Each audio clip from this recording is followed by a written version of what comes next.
यहाँ पर जो प्रश्न लिखा है इसमें लिखा है कि दो संख्याओं का जो योग है वो तो 60 है और एचसीएफ और एलसीएम उनका 12 और 72 है, तो उनमें से एक संख्या कौन सी होगी।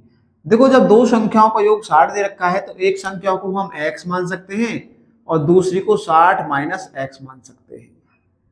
प्रश्न में जब इन दोनों का एलसीएम और एचसीएफ दिया हुआ है तो इन दोनों संख्याओं का जो गुणनफल है वो एलसीएम और एचसीएफ के गुणनफल के बराबर होना चाहिए, यही नियम है।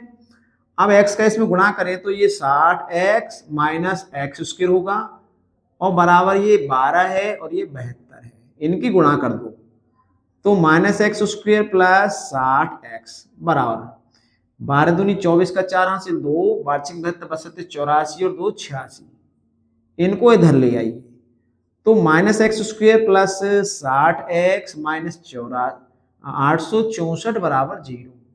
इसके आगे माइनस है, इसको हटाएंगे तो एक्स स्क्वायर माइनस के 60x प्लस 864 बराबर 0।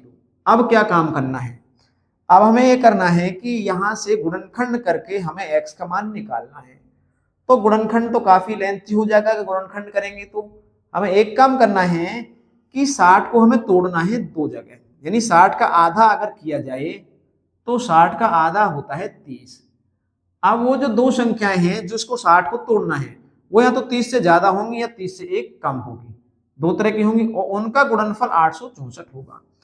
तो अगर हम इसमें जाएं तो एक संख्या 30 से ज्यादा होगी और दूसरी संख्या 30 से कम होगी, हमने संख्या वो a मान ली है और इन दोनों का जो गुणनखंड है 864 के बराबर होगा, क्योंकि हमने 60 को तोड़ दिया दो संख्याओं में, एक 30 से a ज्यादा एक 30 से a कम।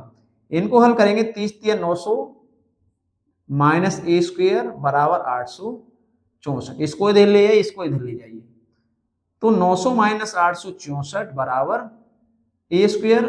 अगर इसको हम हल करें तो a स्क्वायर हमारा निकल कर आएगा 900 से 64 घटा देंगे तो 36 और a का मान सीधी सीधी बात है प्लस माइनस रूट 36, तो a का मान आ गया प्लस माइनस 6, या तो प्लस का 6 या माइनस का 6।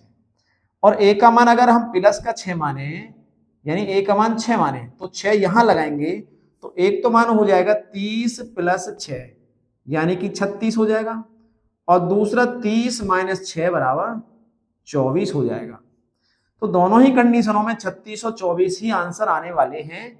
तो यहां पर अगर 24 दिया हुआ है आंसर ऑप्शन नंबर बी में तो ये सही हो जाएगा, क्योंकि 36 इसमें कहीं भी ऑप्शन में नहीं दिया गया है।